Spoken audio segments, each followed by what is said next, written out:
1. Last time I said it was the end of the draft talk, but we had one more in us. I'm Arm Layton. He's Jack McMullen. It's the call up. And, we were working on some draft grades for all 30 teams. And, I texted you the other night and I was just like, man, we should do another episode where we talk about every team's draft. And I'll be full disclosure. Big reason why I wanted to do another episode was we identified a lot of the teams that underslotted and got creative. And that was kind of our approach to the last episode. And then, in the other draft episode that we did, we mostly just talked about the first round, flew through the first round. I looked at the Washington Nationals draft last week as we were writing up these draft grades, and I looked at a few other drafts and I was like, man, I wish we talked more about these. So I really wanted to talk about the Washington Nationals draft beyond Dylan Cruz. And I really wanted to talk about a few other drafts. And at that point, I just realized, hey, we should just talk about all 30 real quick and give our grades out. So we'll do a couple minutes on each. Some will be super brief, but we wanted to give out our grades on all 30 teams and highlight the article that's going to be live at justbaseball.com. Yeah, I mean it's a massive article. So we had several guys really do great work on it. You and I worked on it. Ryan Miller, who's one of our premier draft guys, worked on it, and then Reese White, who does excellent prospect stuff, worked on it as well. He hammered out the NL West too. So we're going to get into that. Yeah, it's going to be like rapid fire. We're going to go through. But first, hey, new partner, Alt. Shout out Alt. Yeah. Baseball card market heating up during the second half of the year. Only place to search for cards is alt.xyz.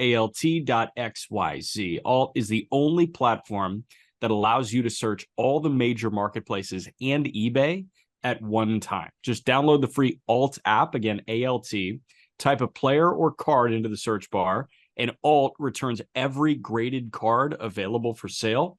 Even better, you save your search and be notified every time that card is available. So if you're looking for, a certain guy out of, blank number, and that's not on the market right now, as soon as something does pop on the market, you are keyed in. You will never use another app for researching and buying baseball cards ever again. Go to the link in our episode description to sign up for your free alt.xyz account.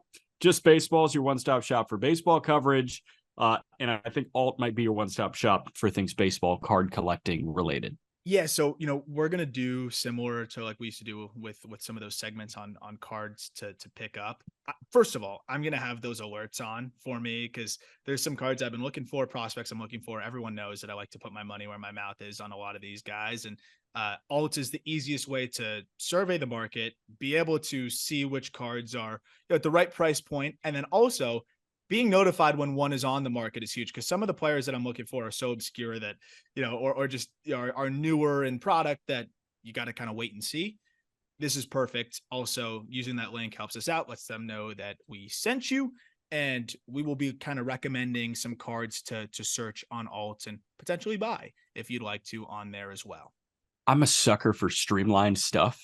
And I think that's why I like Just Baseball, not because I work there, but because it's streamlined baseball coverage. So I am a sucker for streamlined baseball card coverage, which is excellent. So absolutely. Yeah, again, links in our episode description, alt.xyz. Let's jump in. And again, we're going to kind of go not rapid fire, we'll stick on the teams that we really want to talk about. And we talked about, the couple of teams that drafted well, and we raved about the Blue Jays and how they went with Namala and they underslotted Namala and they used that money elsewhere. So, we'll mention the Blue Jays very quickly, but we won't spend too much time on that. We're going to go division by division. AL East, Baltimore, they had 22 picks. 13 of the 22 were pitchers. They took 9 hitters. First 5 picks, Enrique Bradfield went 17th, the outfielder out of Vandy. Mac Horvath, another outfielder out of North Carolina, who I know you like. Jackson Bowmeister is one of the 5 guys in the top 10 rounds that has yet to sign. He was 63rd overall, right-hander out of Florida State. Kiefer Lord is a high strikeout, high walk guy, right-hander out of Washington. And then Tavian Yosenberger, who is an outfielder from Arkansas. Those were the first 5 picks. They were incredibly college heavy. They took 2 LSU guys in the later half too, but I think Baltimore understands their proximity to a winning window, and they want guys that can help them relatively quickly. And they also just do well with college guys. Of course, you could talk about Jackson Holiday, but they do really well identifying these college guys. Kobe Mayo is a high school example too, but the Connor Norbies of the world in the second round. I mean, they just do so well there. Of course, talk about Kauser, Kerstad, we could go on and on. But there's a lot of guys that they've identified and done a good job, drafting out of college. Cade Povich, another one that I know they didn't draft, but college guy that they identified and bought low on. There's just a lot of guys from that mold. Bradfield, we talked about, that pick has grown on me because of who drafted him. And I think that they can kind of help get him right offensively. They do a lot of things. I think they're very forward thinking on the offensive side of things. Horvath, as you mentioned, like that was one of my favorite picks. That screams like the Norby pick of this year. I think that they're going to really get a lot out of Horvath. And I think that's going to be a steal there in that second round pick. As we're recording this, as you mentioned, Bouwmeester, like, you think it's unlikely he signs? It's kind of dumb that I'm putting you on the spot for like, you're either going to be wrong or right, because we're going to find out in the subsequent hours. But yeah, but I got a 50-50 chance. It's really exciting.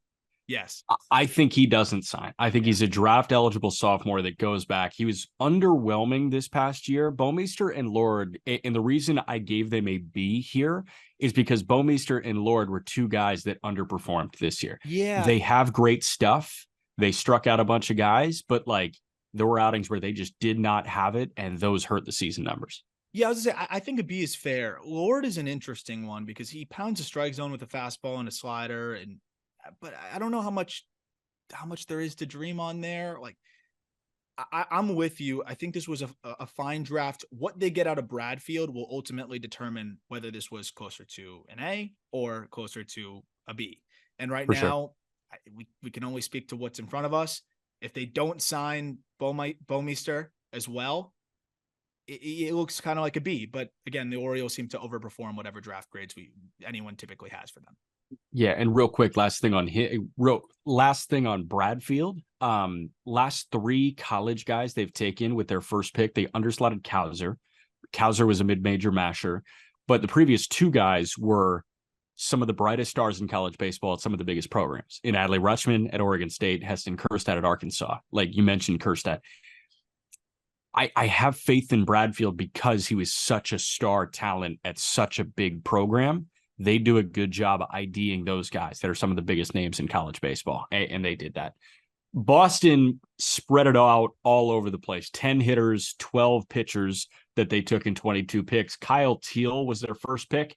Nazan Zanatello was their second at 50 overall. They paid big money for Zanatello. Antonio Anderson, another high school shortstop. Matt Duffy, a right-hander out of Canisius. Mid-major, shout out the Northeast and Canisius. And then they took Georgia Tech shortstop Christian Campbell in the fourth. Colby Olson did this right up. He gave him a B+. I think a lot of that has to do with Teal falling to them at 14.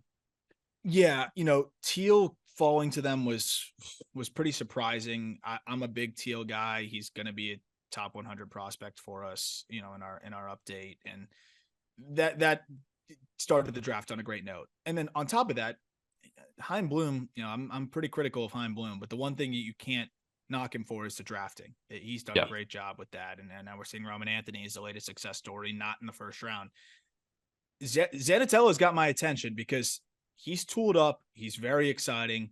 There's a lot to like there, and they paid big bucks for him. They go with a pop-up prep prospect there, and Antonio Anderson out of at North Atlanta High School in Georgia. Like, that's an interesting player as well. And then I got to do a little bit more digging on Matt Duffy, but this looks like it could be a pretty exciting class because you go with the best catcher in the draft and Kyle Teal at 14, and then you go with your high school upside guys that the Red Sox have done a good job of IDing lately. I think this could easily, depending on how things go, I think you could very much have justified an A- or something around that range, depending on how you feel about these high school guys. Looks have been limited on some of them, but I think you could justify an A- here too. What's your check of the pulse on the Yankee draft? The Yankees had 18 picks, 7 hitters, 10 pitchers, and a two-way guy at the tail end of the draft. George Lombard was a high school shortstop out of South Florida. He went 26th overall. Lombard was an interesting one, especially when you had Sammy Stafora still on the board. And I think everybody looked at, okay, New York State guy. His name is freaking Sammy Stafora. He's going to be perfect with Anthony Rizzo and Anthony Volpe. Then they go Kyle Carr in the third round, left-hander out of Palomar College. Fourth round, Rock Riggio, second baseman out of Oklahoma State. Cade Smith in the sixth round, right-hander out of Mississippi State. And then Kiko Romero, first baseman from Arizona, in the seventh round. They had 2 picks in the first 100, and they went with a high school shortstop that kind of felt like a reach, and Had you ever heard of Palomar College before? No, I had Yeah. not. Um, yeah, it's an interesting draft, I think. Carr put up some big strikeout numbers in at Palomar College. I Yeah. don't have a ton of data. I don't have a ton of numbers there. When he was on the Cape in 2022, which he could have seen a big tick up. You know, I'm not totally sure, but he was, you know, mostly low 90s. The Yankees are not the best drafters in the world, so you know this is one of those where I look at Riggio. I'm like, I don't love Rock Riggio, but that's a fourth round pick, college guy that put up big numbers, so like that's fine. There's a lot of pressure on George Lombard Jr. here to be the player that they drafted him to be, and honestly, like I thought that there was some other avenues they could have went at 26, knowing that they're not picking again till 97. Yeah. Thought it was a pretty weird draft. It could go well. We'll see. Like, there's a lot of unknown. Obviously, all of this is unknown. That's why draft grades are a little funny, but at the same time, like a fun and necessary thing to do, because it's how do you approach it with what the hand that you're dealt. They were dealt a shitty hand. They went with a unique approach, and I don't know if I totally would have went this route. So I'd go C. But again, if Lombard ends up being great, then it's a good draft. So that they had a tough hand dealt from a bonus perspective. But immediate reaction felt underwhelming. I'm with you. Yes. So that's where I go C. And we're not giving people Fs. We're not giving many teams A pluses. Like I think we'll range from A to C. Yeah. A to C plus C. Tampa is the gold standard of drafting. They went with Braden Taylor at 19, third baseman at TCU, who they drafted and said, you're going to play some shortstop. Adrian Santana, 31st overall, Doral Academy in Florida. Then Colton Ledbetter, who is a really talented outfielder out of Mississippi State with the 55th overall pick. 88, the third round, they went Trey Morgan, the first baseman, the national champ at LSU. Morgan, I question like the gaudy ceiling offensively, but obviously he's an incredibly talented defensive first baseman and hit enough to be at the top of that LSU lineup. And then Hunter Haas, shortstop out of A&M, went 120. So a lot of college guys, a lot of high major college guys with Adrian Santana sprinkled in. I know you liked the Braden Taylor pick a lot. I think they did a really good job grabbing proximity guys in this draft. Yeah, I think they did a little bit of everything here. We saw them. Santana's a guy that screams the Taylor Walls type to me, which they love. We've seen them go with Alika Williams, who they end up moving, but they like those kinds of guys too, especially when it's not there, when they have some other picks to work with there. And they went offensive minded with Braden Taylor, and I think they ultimately didn't think that Taylor would be there. Everything that I read and the little that I was able to hear in regards to what the Rays were doing was working out a lot of high school guys, and that's generally what they do. But they end up going the college route when Braden Taylor's there, and that's a bat that I really love. I mentioned how the swing is a little Yelich-esque.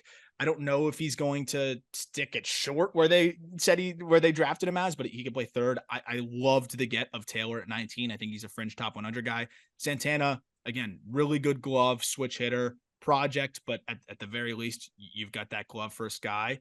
And then Ledbetter was one of my favorite guys to ID. I think Ledbetter is a steal at 55. I thought he could be a comp round guy. And to me, I think they aced it. With those three picks, I thought they aced it to go college producer, high school guy that at the very least is glove first, but has plenty of projection at 2 million. And then Ledbetter with the third pick that they have there. I thought that was as good as it gets. And then Morgan, I know you wonder about the upside. I do too, but he's supremely athletic, can play gold glove first base, can play some outfield, has some room to tap into more power, decent feel to hit. Like, that's your fourth selection. I think they may have pulled off an A here. Yeah, I think they could have too. And it's funny because I give them the benefit of the doubt. Like, I was ready to give them an A before this draft even started because they're that good at this. Their flub in the early rounds, I guess you mentioned him, Alika Williams, their quote unquote flub, a 900 OPS and triple, and he is a big leaguer now. He just got called up. He'll make his big league debut on Tuesday night in San Diego. So like, it's just crazy how good they are and the success rate that they have with this. Xavier Isaac was a who is that pick? Yep. And I love Now him. he's a top 100 prospect in the game. Carson Williams, kind of same deal. It was like, who is that? Now he's a top 100 prospect in the game. They are that good at this. Well, Toronto. sorry, Yep. one last thing I wanted to mention. I liked Ledbetter so much that I mocked him to the Rays. There we go. Yeah. So, and he ended up going there. I mocked him in the comp round. They were ended up able to get him at 55. But anyways, Blue Jays. Blue Jays, we've talked about them. 19 picks. They went 9 hitters, 10 pitchers. Arjun Namala was their first one at 20. High school shortstop out of Florida. Jerron Watts-Brown, right-hander out of Oklahoma State. Big time stuff. Landon Marutis was where they allocated that Namala money saved.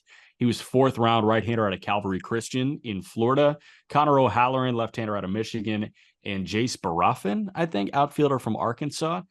Marutis, the more I dove in, the more I'm like, wow, this guy was end of the first round, beginning of the second talent that they grabbed in the 4th. This wasn't Brock Porter, who could have gone top 10 and went 4th, but this is a comp type talent that went 4th. Yeah, and same high school as Andrew Painter and a lot of other draft talent out of there, and Irv Carter, some other guys as well. Marutis looks good, 6'3", 190 pounds, clean delivery. Fastball continued to tick up as we got closer and closer to the draft and more in the mid-90s. I thought that was a great get there, too, to use the savings. And I was shocked they saved. Namala is a guy that I know we talked about it. We love that pick. I love the balance of Watts Brown and Marutis. Like, I think one of those guys is going to work out. And then, they kind of balance it out with some college arms as well after that. So I thought they did really well. I'd go A minus here, just because at the end of the day, it hurts that they didn't have more picks. So I'm not gonna. It's hard to give them an A when they don't even have a second round pick. But with what they were dealt, what do you think? A minus? I gave him an A minus. Yeah, I think they did really well at the top of this draft. And, it's so hard to know what's going on at the bottom of the draft unless you find guys that jump out that you got for cheap. Yeah. Jumping to the AL Central here, the White Sox, I gave him a firm B. Jacob Gonzalez, 15th overall, shortstop out of Ole Miss. Gonzalez is a really high floor college shortstop, and I think they needed one of those. Grant Taylor, right-hander at LSU, they went 51st overall. 84th overall, Seth Keener, right-hander out of Wake Forest. Calvin Harris, how about it? Catcher from Ole Miss, 4th round. And then Christian Apor was a Gulf Coast Community College guy, left-hander. Apor they used overslot money to go get. 7th round, they also signed a Chicagoland suburb guy in George Wolko, who's got a big league body already as a high schooler. They grabbed him, I think, for $1 million when slot was like $250 in the 7th round. And then there were a couple of later picks that I really liked. Stanford leadoff man Eddie Park went, and then Riku Nishida, I know, is the Oregon guy who's like 5'8". One of Pete Flaherty's like favorite guys, hit with a wood bat in college. Weirdo. But he sprayed the ball all over. I think they grabbed successful college guys later in the draft. They grabbed a successful college guy at the beginning of the draft. And they just added to a bad system. So I gave him a firm B. Yeah, they just need good prospects. Maybe not great. They just need good prospects.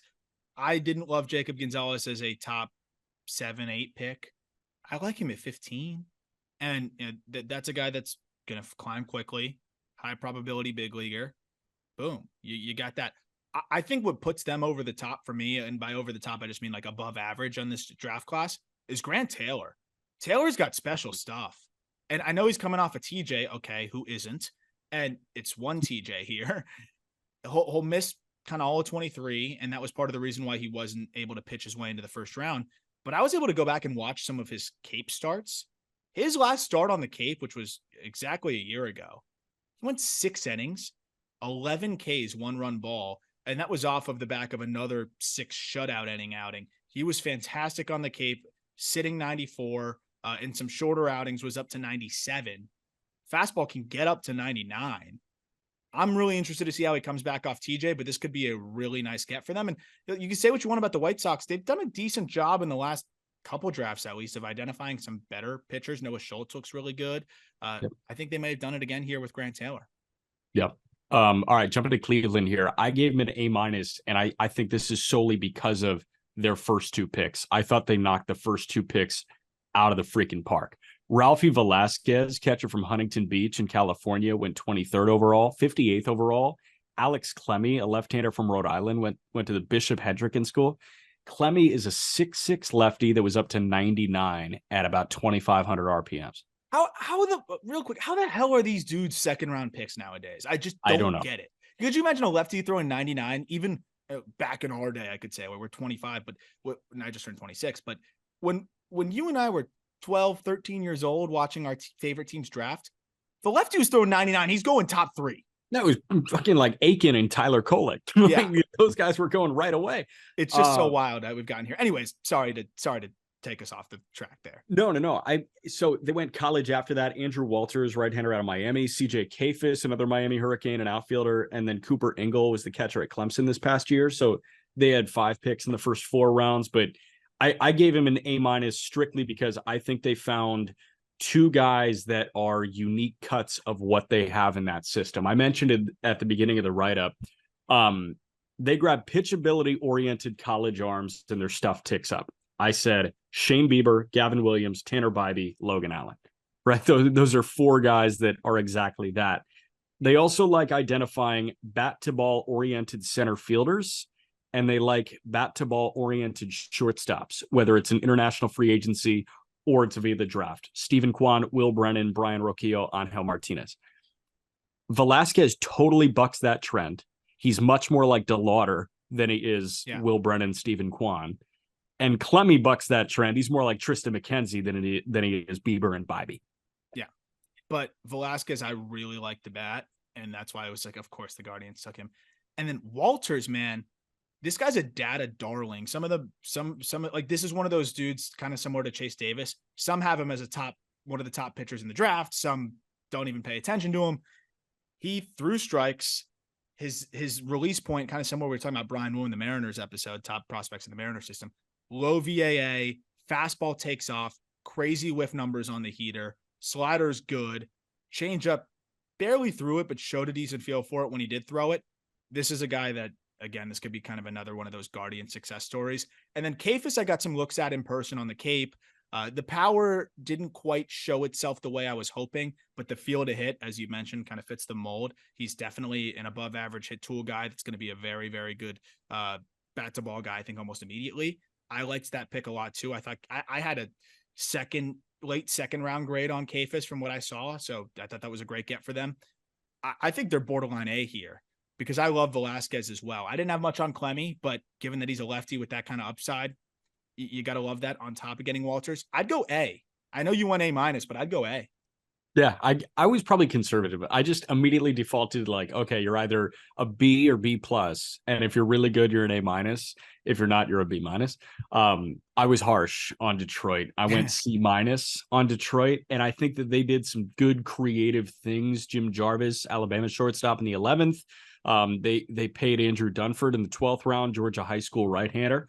I really like the Kevin McGonigal pick at 37th overall. I think McGonigal is a high floor high school bat. I think that hit tool is going to play right away. Max Anderson, 45th overall. Paul Wilson, 76th overall. Carson Rucker, 107th overall. But the knock here is Clark when you had Langford on the board. How can you do that? This is not a good farm system. You got to add a top 20 prospect in the game if you have the money to do it, and they did. Yeah, so I think I mentioned I misspoke a few episodes ago when we were talking about the draft, and I said, Scott Harris went college heavy last draft. Sal Avila last draft, and they went college heavy. This is Scott Harris's first draft. I've said a lot of great things about Scott Harris. It was interesting to see him draft. We got to let it play out because Scott Harris obviously has done a lot more in baseball than I have, but I didn't totally get it. I like Max Anderson a lot. I actually really like that pick. I've heard nothing but great things about several Nebraska guys.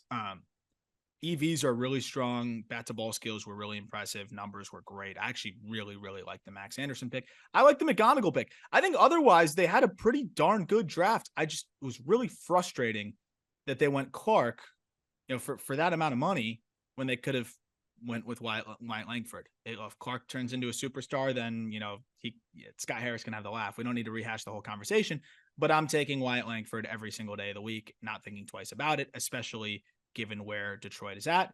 But I think Detroit, I know it wasn't Scott Harris's draft, but he's looking at like some of the top college guys they've taken recently, and said, hey, well, those guys were can't miss, and look how they've been.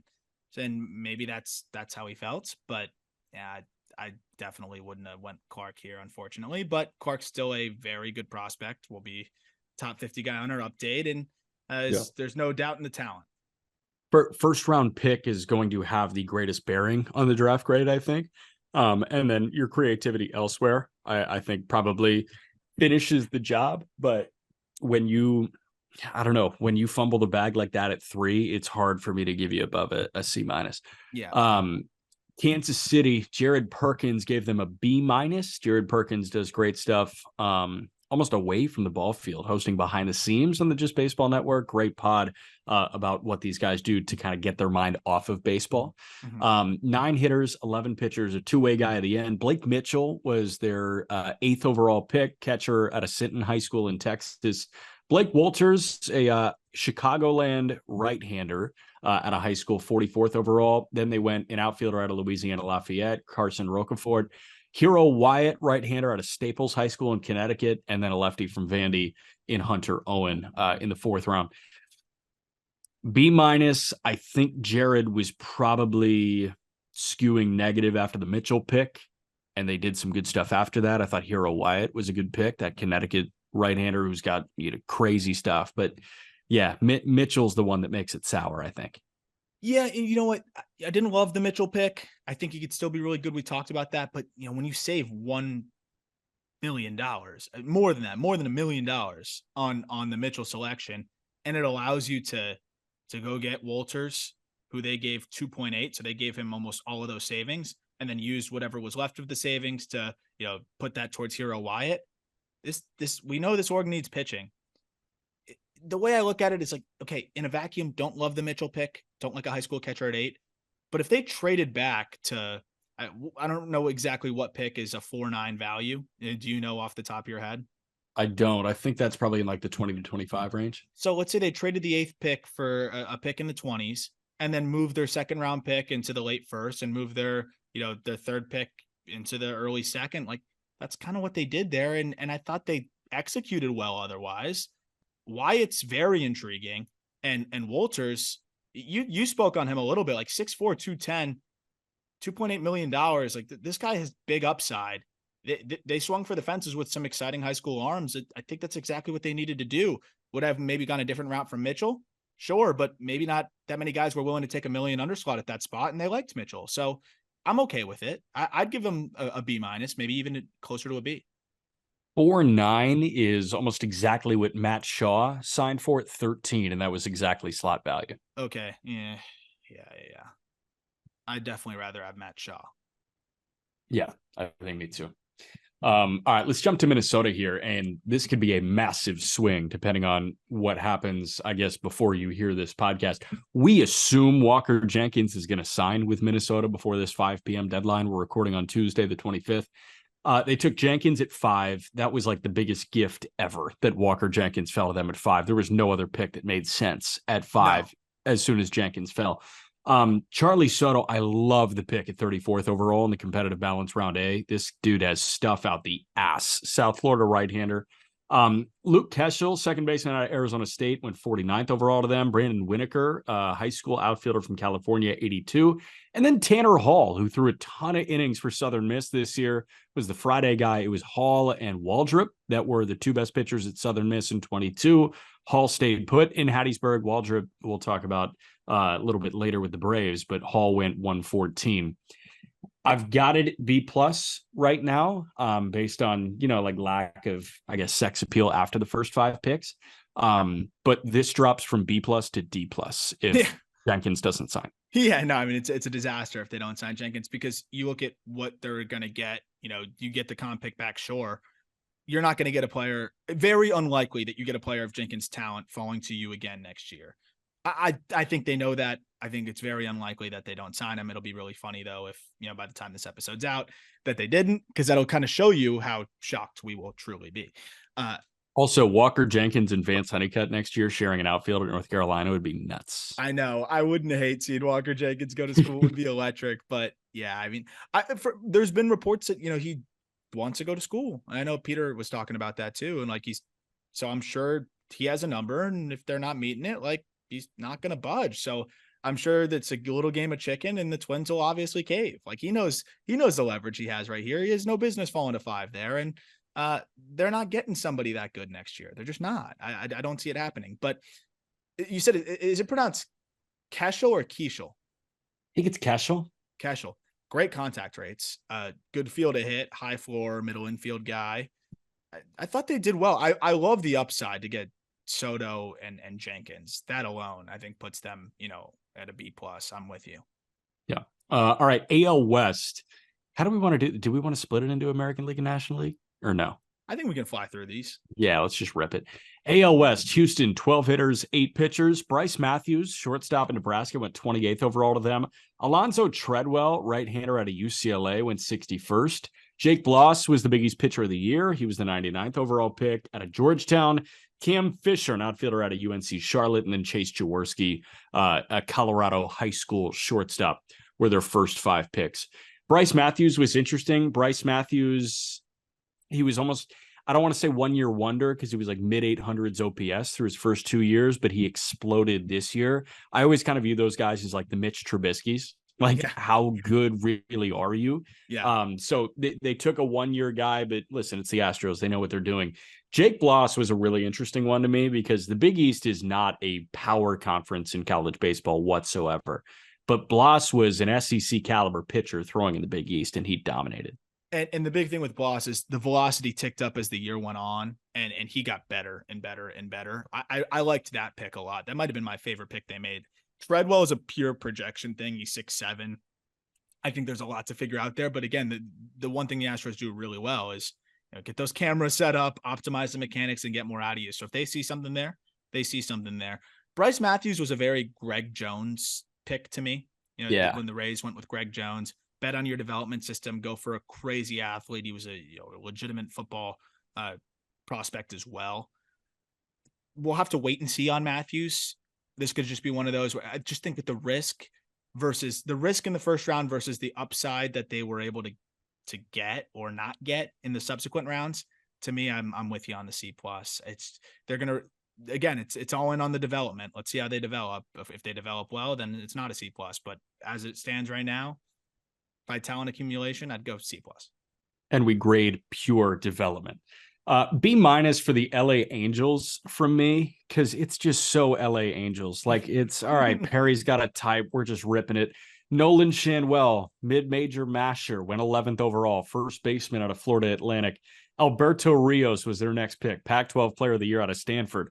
Another college masher at 79th overall. Joe Redfield, outfielder out of Sam Houston State, same college that produced Colton Cowser.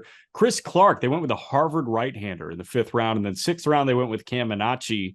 Last pitch of his college career was a walk-off blast from Tommy Tanks, right-hander out of Wake Forest. But Minacci had a really good year. Minacci is the Ben Joyce cut. They also took Ben Joyce's twin brother, Zach Joyce. Nice sentimental pick there. I don't know, B-. It was just super Angels, and it didn't really excite me that much. Yeah, I was kind of surprised. I love Shanwell, but I was surprised that Shanwell got full slot at 11. I guess it shows you how much helium he had going into the draft. But Shanwell at 11, that's fine. I like the bat a lot. He's going to climb quickly. Rios is one of those guys that I really thought was getting overlooked because he was kind of getting the Ivan Melendez treatment, but I think that the hit tool is just going to translate. So I liked the Rios pick a lot, but yeah, I agree. This very Angels draft, status quo B-. Yeah. Oakland, I gave them a B-. I think they did some good things. I really like the Miles Naylor pick, 39th overall. I think adding a guy with that kind of family pedigree is good. And Miles Naylor happens to be a really good athlete, just like Bo. And Josh is frame-defying athlete as well. They took Jacob Wilson 6th overall, and we thought alongside Clark, this was probably the reach of the draft. They saved a bunch of money. and they used that for Steven Echeverria, high school right-hander out of New Jersey, and they pried him away from a Florida commitment. So I thought that was pretty good. I also loved that they took Jonah Cox in, what was it, the fourth round? Or no, not the fourth round, like the 11th Sixth. round. Sixth. Yeah, Sixth. sixth round. Cox was, kind of like the leader for Oral Roberts, brought them to Omaha as a guy that hit 412 with a 470 OBP and an 1100 OPS. So I like the Cox pick. I like the Echeverria pick, but I dock him to a B minus because there were many better players on the board that I think you could have underslotted before Jacob Wilson, who, yes, really high floor, but I think a very capped ceiling. He feels very Nick Magical. Yeah, I mean, if they're right about Wilson and we're wrong about Wilson, then it's a good draft. But I agree. I kind of see a lot of the same. There's more projection than Madrigal physically, but like there's not a lot of reason to believe that he'll tap into said projection just yet. The Echeverria pick, that's a big one where it's like, okay, if they ID'd an arm here at $3 million that can really develop, then again, successful draft. I thought Lasco was not a bad pick. He can swing it from Rutgers. Interesting outfielder there. I'm with you on the B minus. Solid, nothing one way or another too much. We just talked about the Seattle Mariners' first 5 picks. We actually talked about all 5 of these guys. Colt Emerson, Ohio high school shortstop. Johnny Farmello, Virginia high school outfielder. Ty Pete, Georgia high school shortstop. And they went Ben Williamson, who was a masher at William & Mary. And then Teddy McGraw, who's had 2 TJs since 2019, right-hander out of Wake Forest. I thought this was an awesome draft. I ID'd Louisville Friday guy Ryan Hawks as well, who they took in the 8th round. When you can grab the Friday, I know it was an underwhelming Louisville team this year, but like when you can grab the Friday guy from one of the best programs in America, chances are he's got a lot of talent. I just gave him a flat out A. I thought this was one of the better drafts in baseball. Yeah, I mean, and they're in a position where like you better get an A. You have the 22nd, 29th, and 30th pick and the 57th pick. Like you better do well there with what you're dealt with. And they got pocket aces here, I would say. So I love the Emerson pick. Farmelo's solid. Pete's a project, but that was the third of 3 first-round picks. I love the balancing out of Williamson though with the 57th overall pick because that's a high floor college bat, as you mentioned. I'd go closer to A minus. We talked about how like it would have been nice to see maybe a college bat sprinkled in those 3, but they seem to do well with the high school guys. They must have seen something they really like in Ty Pete, who's volatile but very talented. Either way, really good draft. The Rangers, I might have been harsh, and tell me if I was harsh with a C.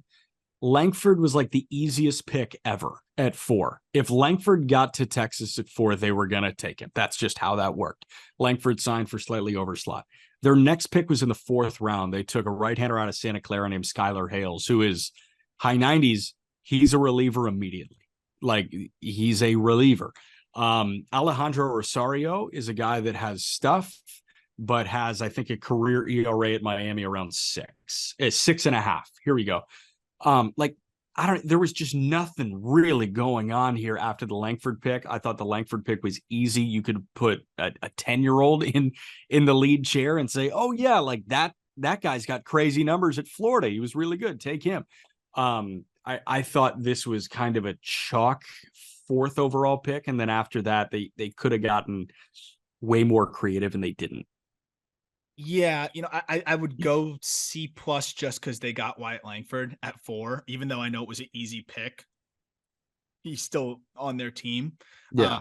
So it makes the class at least a little bit better. But I'm with you. Like, I know that they felt like they got one of the best players in the draft, if not the best player in the draft, besides Dylan Cruz, but people think he could be better, and maybe some within the org think he's better. Regardless, you get that guy, you're pumped. Their system's really damn good, and maybe they're taking that kind of Angels approach of let's just get some, relievers that we can fast track potentially. Yeah. Or they took 13 pitchers and 18 picks. Yeah. Like, Rosario throws fuel, so that might just be a project. He sits 96, can get up to close to triple digits. That might just be their approach. I don't have much on Isaac Tiger, but no, that could be an upside guy from community sick college. They underslotted him, so I don't know a ton there. It was a pretty weird draft. I think they just wanted to make sure they could sign Wyatt Langford, and then whatever the hell else happens is fine by them. Yeah. All right, jumping to the National League now. The Atlanta Braves They had what, 21 picks, 12 pitchers, 19 or 9 hitters. 24th overall was Hurston Waldrop, right-hander out of Florida, that was slipping and sliding through the first round. Drew Hackenberg, right-hander out of Virginia Tech, went 59th overall to them. 70th overall was Cade, I think Keller, right-hander out of Campbell, Kuehler. I assume Keller. Saban Ceballos, shortstop out of Oregon. Ceballos had an awesome year with the Ducks. And then fourth round, Garrett Bauman, high school right-hander from Florida. They went with some college guys, man, and Ceballos feels very Braden Shoemake. Hurston Waldrop he's as quick a riser as you need him to be, I think. Yeah, I'm not the biggest Waldrop guy, so that would dock me a little bit for that, or dock them for me on the draft. But I like the other picks. I thought they using the savings to get Hackenberg. Like, he's a very interesting arm. I don't know if we're pronouncing it. Are we going with Kuehler? I was Keller. I think it might be Keller. Keller. The kid from Campbell, though, the numbers are really strong. He got full slot. The data wise looks really good. I mean, fastballs mid 90s, sliders 86, 87, sharp. He's short at 5'11", low release point. Like, this could be a fun project for them too, and he looks pretty good. Cool. I thought they did well with the savings with Waldrop. I just don't love Waldrop, so for me, it's a B. Yeah, I could B minus maybe. The Marlins, though, you did this right up here, and you gave them a B plus. It took two high school arms with their first two picks. Noble Meyer out of Jesuit High School in Oregon at 10th overall. 35th overall, they took arguably the best left-hander in the draft in Thomas White from Phillips Academy in Mass. Kemp Alderman, they went college bat after that. Outfielder out of Ole Miss. Brock Vradenberg, 78th overall, first baseman out of Michigan State. Then a lefty out of Nebraska, Emmett Olson, went 110th overall to them too. High school arms followed by college bats. It was a pretty interesting first 4-round strategy. I like it. I mean, they've struggled when they draft bats 6th overall. So, yeah. If you want to go arms first and develop those, because that's what you're leaning into your strength, do that and then go for the college bats later. I don't know if you happen to see, but off the top of your head, because I just want to see what you think he would have signed for if you didn't see it. Do you know what Thomas White ended up getting? He got, what was slot? Can you tell me what slot is? Slot was 242. What do you think Thomas White got? Did he get 3? 4-1. Oh my gosh. I'm telling you, there were a lot of teams that were in on him, and I think the Marlins ultimately ponied up and felt really good about him. Lefty, 6'5", pounds of strike zone, multiple pitches. I like going with those two guys at the top. We'll see how the two bats do. I mean, some crazy power between those two, and you might as well go for that kind. You're not developing anybody offensively. And then they went with a lot of arms later as well. I thought they did well. Lean into their strength. You get the best righty, high school righty. You get the best high school lefty, and a couple of college bats. I thought this was an easy B+. Yeah. All right, the Mets.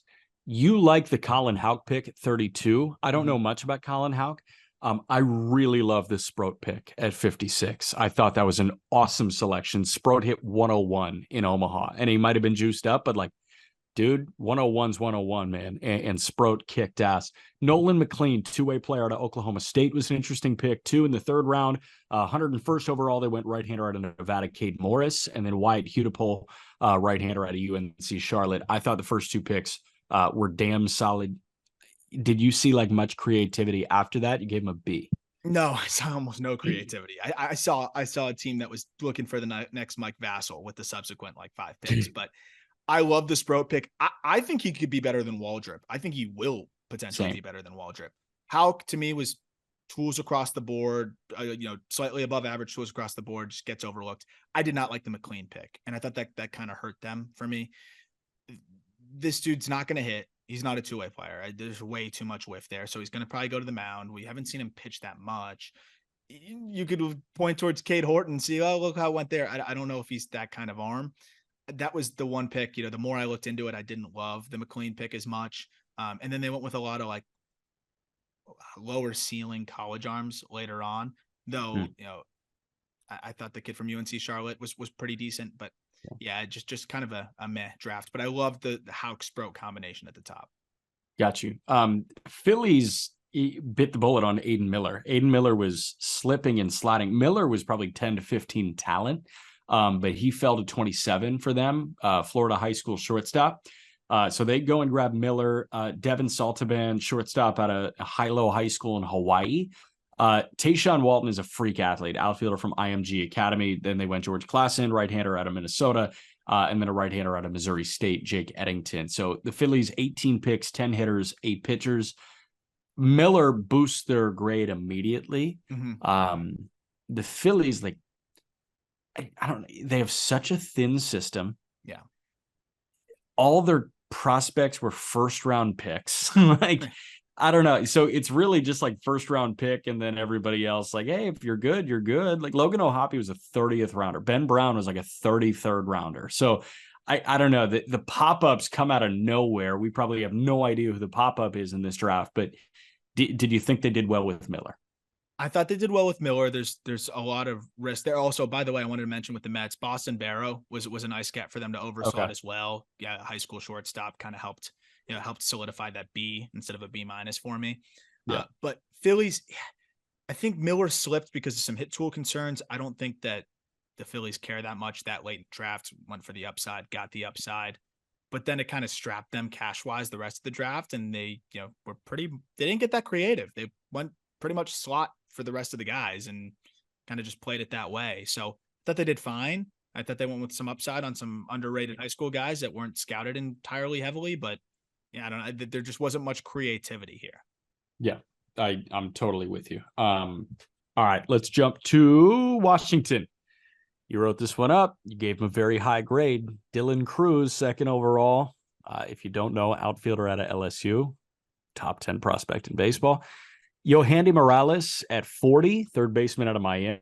Then they go Travis Sikora, high school right-hander out of Texas. Andrew Pinckney, really talented outfielder out of Alabama. And Marcus Brown, a shortstop from Oklahoma State, with their first 5 picks. You freaking love what the Nats did. I love it. They went top heavy, maybe one of the more top heavy drafts we've seen, because they go Cruz, full slot, slightly above. Morales, that was a first-round talent, man.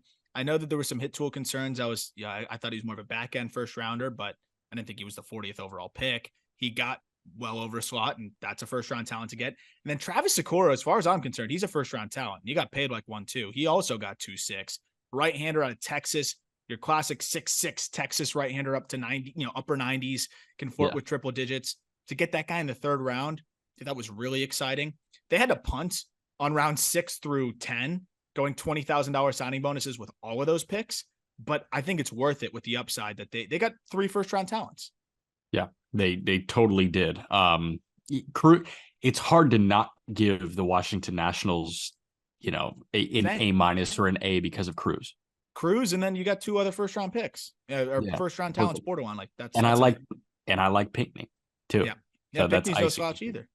All right, National League Central. The Cubs, 20 picks, 11 hitters, 9 pitchers. Matt Shaw, shortstop from Maryland, who I know you really liked, 13th overall.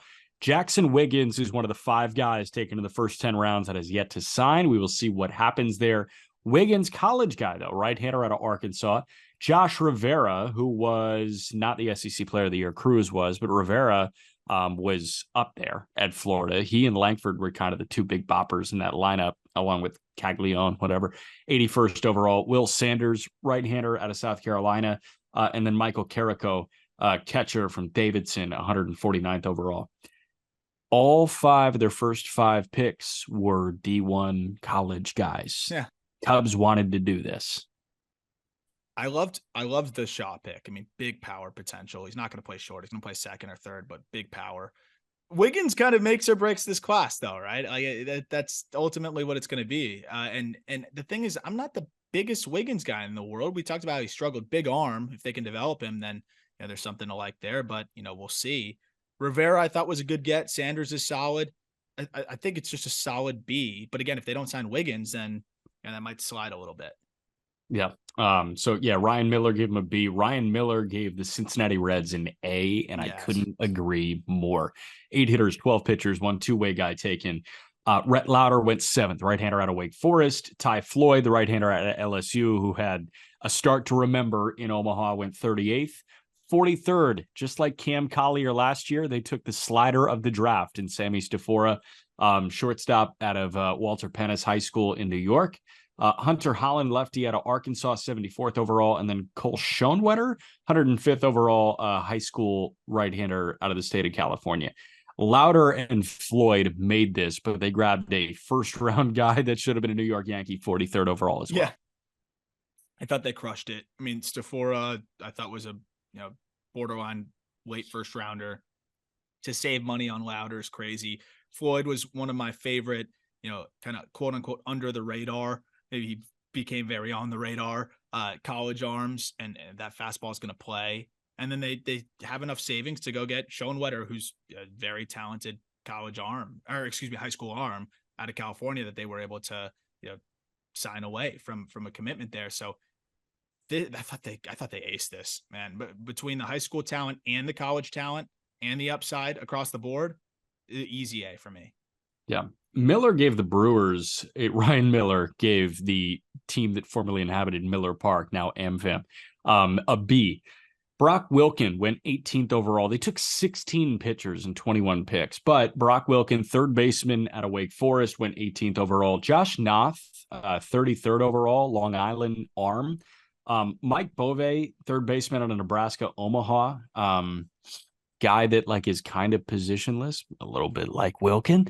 And then Eric Batanti, they ponied up a little bit for him in the third round, 87th overall, California high school shortstop. And then Jason Woodward, right-hander out of FGCU, 119th overall. Wilken and Bove both are third baseman, but they're kind of first baseman, but they're good bats. Yeah. And opposites. I don't know if it's Bove or Bove, but Bove, I'm going to go with Bove. Cool.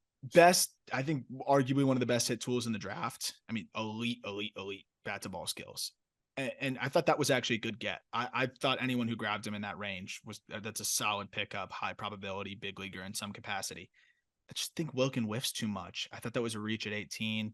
Noth, high upside high school guy, good to use the savings on, but I'd trend closer to a B minus, maybe C plus. I just didn't like the Wilken pick at 18. I didn't think they got enough upside otherwise to balance it out.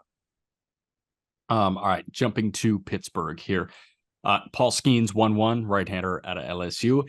Mitch Jebb, shortstop out of Michigan State, who I know people loved, 42nd overall. In the competitive balance round B, 67th overall, they took Xander Mowat, 6'6", right-hander out of Belleville East High School in Chicagoland.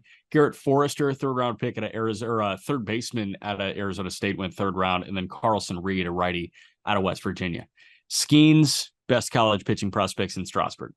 Mitch Jebb, Ryan Miller cited, has the chance to turn into a Brendan Donovan type where he's just a pure hitter, can play freaking everywhere. Yep. And Mowat is a great lottery ticket to take. 6'6", stuff is nuts. Miller gave him a flat A, tons of bias there, obviously. Yep. But I think that's an A minus draft. Yeah, he's a big Pirates guy. But I loved the Jebb pick. I agree with you there. I'd give him an A minus. I thought they did great. Yeah. All right, St. Louis, we're flying right now. This is a great go.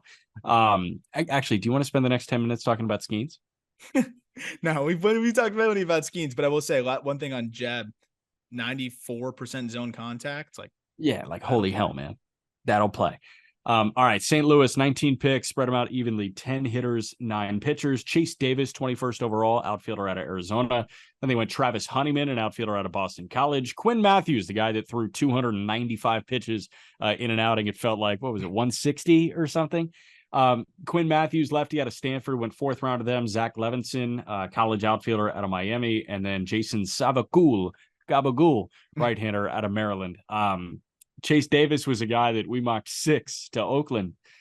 The fact that St. Louis got him and he already has a couple hits at the complex is cool. Chase Davis might be a steal, man. I mean, there's some people that really love him. We're seeing him already enter top 100 lists. We're seeing him real high up on top 100 lists because he's the data darling hitter. I like him a lot. I think that was a great get at 21. Honeyman I thought was a great get in the third round. I like the college route here. I thought they did well with the college guys they picked up, and it was safe but solid. I agree with the B plus grade. They've done well with that shit, man. So yeah, Miller gave him a B plus, and now we jump to the NL West, which was Reese White's domain. Flat A for the Arizona Diamondbacks. Tommy Troy at 12, shortstop out of Stanford. Gino Groover, third baseman at NC State, 48th overall. Caden Grice, lefty out of Clemson, 64th. Jack Hurley, tons of pop, 80th overall, outfielder out of Virginia Tech. And then Grayson Hitt, the lefty out of Alabama, went 112th overall in the fourth round. Arizona went college heavy. They know their window opens right freaking now. They want guys that can get there really freaking quick. I love this is an A. 100%. Tommy Troy, I got to see plenty of him on the Cape and got to see him a little bit elsewhere. And talk about a field of hit that's going to translate very quickly. Even if he doesn't stick it short, a good second baseman can play some third. Groover, I think was one of the most underrated prospects in the draft. Really good EVs, great contact rates, a transfer from a smaller school, so I think that kind of caused him to slide under the radar. Hurley's riskier. He's the riskiest of all of the three there, which is why he was drafted in the third round. But big power upside, so you offset with some more upside there. And then Grice, I thought it was interesting they drafted him as a pitcher. He's got a huge arm. Of course, we know he's got big power at the plate, but I think he projects best as a pitcher, and he could turn into something pretty nice there. I thought they aced it.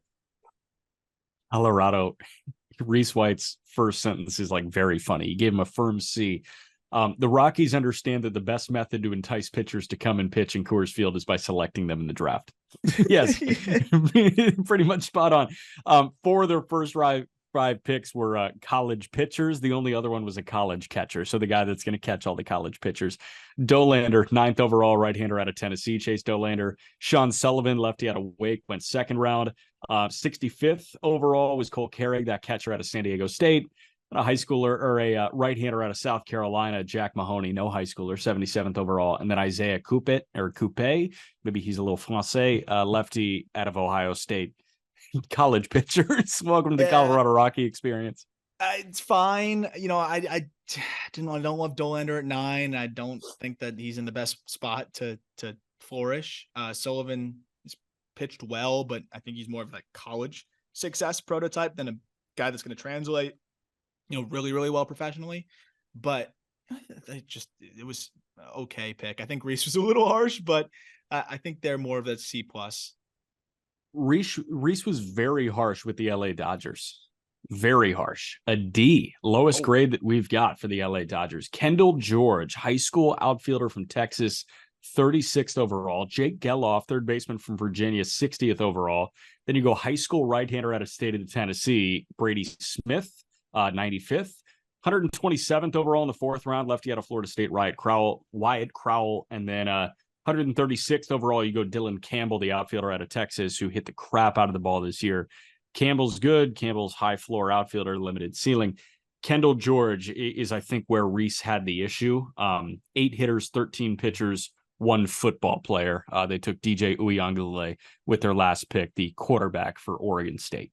Yeah, that makes it a D+ for me. Because we talked about he's not going to play football professionally very long. I don't think he's going to end up coming and playing baseball. But no, I thought it was a little bit of a weird draft overall. Like, George is a good prospect, but were they afraid that he wasn't going to be there at 60? Because that's where most people had him going. So then they underslot him at 36, but they didn't save that much. And then they go Jake Geloff, who fell, because I think there's some large hit tool concerns. And I'm not the biggest Geloff guy, even though he was incredibly productive. I don't love it. I think D is a little harsh. I'd go C- because George could turn into a first, show out as a first round talent. And there's a lot of upside there. So if there's something they like, I'll defer to them a little bit on that. But yeah, I just didn't love their approach. I know that they were strapped because of, limited draft capital here, but I thought they could have went about it a little differently. For sure. San Diego, Dylan Head, outfielder out of Homewood Flossmoor High School, South Chicago suburb, like true 80 grade runner. This is, I guess, Abrams went, first round in 19. Abrams was an 80 runner out of high school.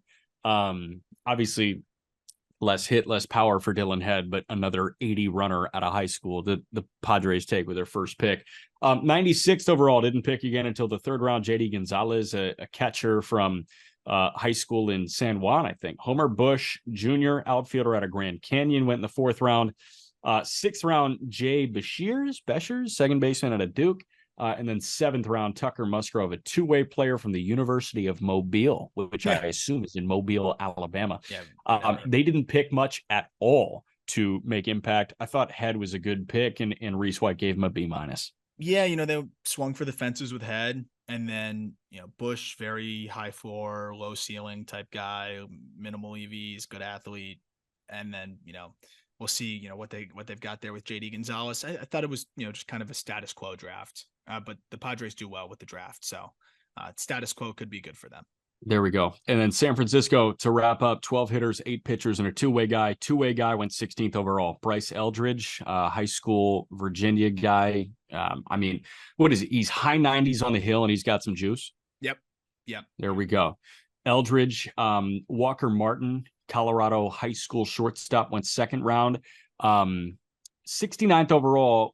I thought probably the second best lefty in the draft in Joe Whitman, left-hander out of Kent State, Cole Foster, Auburn shortstop, and then Maui Ahuna, the shortstop from Tennessee. We'll see if Ahuna signs. He was drafted in the 4th round, so this is another guy.